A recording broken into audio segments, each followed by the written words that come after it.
And now we can actually add those dimensions in. And I might not have all the dimensions on the sheet handout. This is kind of a developing project as we go. So I'm just going to pull this guy in. It looks like we got this guy in almost the right place here, but we're going to use a technique to even out the spacing of these windows. So watch what I'm going to do here. I'm going to zoom out just enough. I need to see a bit more screen space here. And I'll start my dimension tool off of modify or off of annotation. And watch, I'm going to go from grid line to, notice it's going to find the center or edges, center of the window. We'll snap to the center of the windows. Look, I'm just picking those centers. You don't even have to pick them in the same order. I can pick this one first, and then this one, and then this one, and then this one, and then finally my last grid line. Now what I'm going to do is, I've got all my objects selected. I'm going to go in the middle of nowhere and pick. Okay? Then I'm going to pick, modify, escape, escape.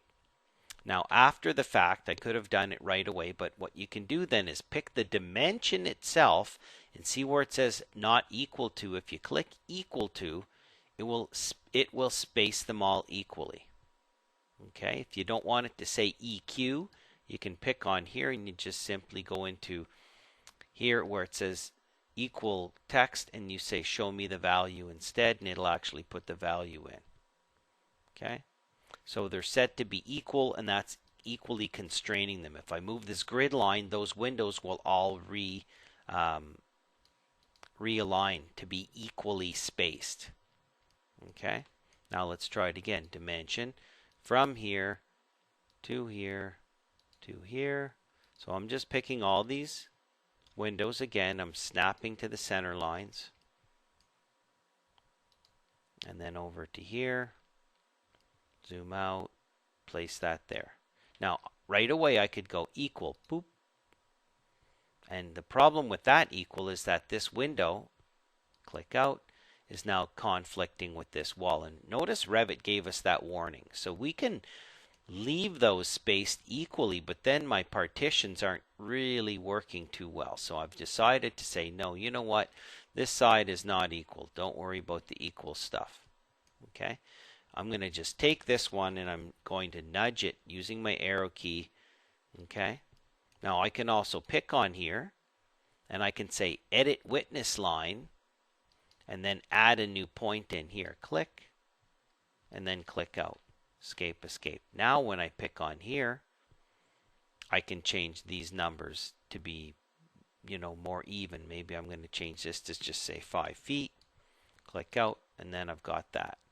So if I want to, I can pick on these and nudge them now however I want. Okay, I can take this dimension. Watch, I've picked it. And I don't want to say edit witness line. I'm going to take this grip. I'm going to pull it holding my mouse button in and let go. See how I did that? Click out. Now I'm going to take this window and nudge, nudge, nudge using my arrow key. So I'm using my arrow key to nudge that up. And using this one to nudge that one up. So all these windows need to get nudged because I did that equal thing and it tried to space them equally along the entire wall. So I'm doing a little bit of cleanup, and notice the dimensions are all updating, and I'm getting my temporary dimensions here as well. So all I'm doing here is using my arrow key. I'm nudging these windows, and you can grab more than one using your control button. Using my arrow key to nudge them.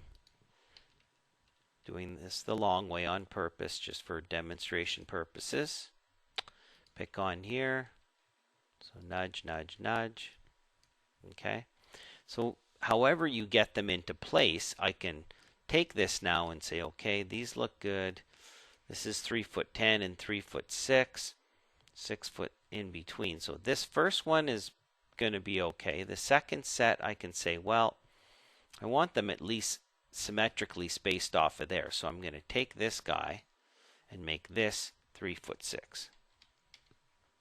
At least that way they're spaced the same in the room. Looks good. Go to the next one. I need to pick on here.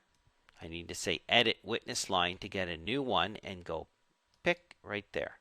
And then don't pick something. Make sure you pick nothing. escape, escape. Revit's funny that way. If you pick something else, it'll add it in. Okay, now let's look at the situation here. Oh, I need another one. Click on here, edit witness line, pick, and then escape, escape. Oh, see, it didn't work. See, what you have to do is pick on here, edit witness line, pick a new point, click, and then you have to pick nothing. That's the clincher. It's hard to get used to that. Very different from AutoCAD. And now you hit escape, escape. So I can look at this and say, okay, I have 3'9", 3'7". This one's 3'6". So why don't I just make them all 3'6"? 3'6". Pick on this window. Change this to be 3'6". Looks good. Okay, what do I got for these ones? Pick on here. 3'6". Pick on here. This probably should be a little bit bigger anyway, but we'll make it 3'6". Okay, so these ones are all evenly spaced. Those ones are all dimensioned quite nicely. Okay, continue along our merry way. Dimension from here to here to here to here. And let's go to this partition wall.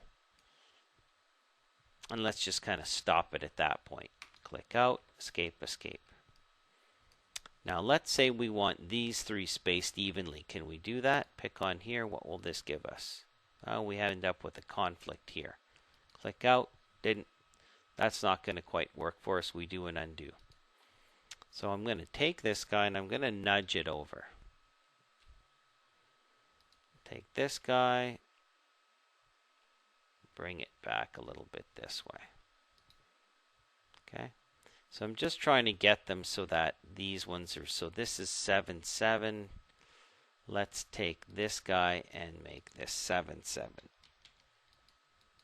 Okay, so at least these windows are spaced evenly that way, not necessarily spaced between here and here evenly. But then when we go to our front elevation, at least the three windows are kind of spaced evenly. Okay, let's move on over to here. Again, this is really easy to fix anytime later. Dimension from the grid line to here, to here. I'm not even sure what these are supposed to be, so click in there. We'll just leave them. Tab to get the grid line to here. Bank, bank, bank. Here, click out, and this is a good one. Make them equal. Click. Okay, escape, escape. Pick on the equal if I don't want to see EQ and say the value. Most people I know actually like the EQ, which is what it's there for. Add some more dimensions in here from the grid line to the center of the door, to the center of the door, to the grid line. Wiggle, wiggle, click nothing. Escape, escape. How are we doing for spacing? Well, let's make this an even 7 feet. I'll try that again. Click on here. Now there's two dimensions going on there. When I pick on here, there's a temporary dimension going to here, and then there's my dimension. I want to make sure I pick my dimension, make that 7 feet. Pan down over here, pick on here, pick on this guy, make that 7 feet. Okay, so remember, panning with the middle mouse button and wheeling. Okay. So that's starting to look a little bit more like a building. Okay, and at this point you can go in and use your arrow keys and nudge, nudge, nudge, and get all these lovely dimensions tightened up, looking good. Pick out, hit escape, escape, pick on here, nudge, nudge, nudge. Pick on here, grab this little blue grip, pull it down. Look for grips everywhere. There's grips on dimensions. There's grips where the numbers are. Okay, there's grips here that move where the dimension goes to. And then, oops, I didn't want to do that. And then there's the grip that moves this up and down. Okay, so those are your controls. Sometimes they're really tight like this, so you have to almost zoom in before you can see this guy. See that? If this gets too close, it almost disappears. So you have to zoom in and pull it out a little bit. That usually happens with grid lines. So that looks great. We've got our floor plan in there with all of our dimensions. We might have to tighten it up a little bit to fit on our sheet, so I'm kind of thinking ahead of time here.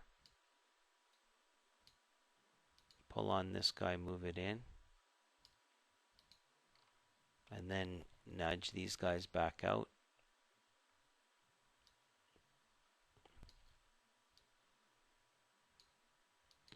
Nudge, nudge, nudge. Okay, so just getting the windows dimensioned in there. We're going to come back and do lots of fine tuning and playing with that. So our ground floor plan is starting to take shape.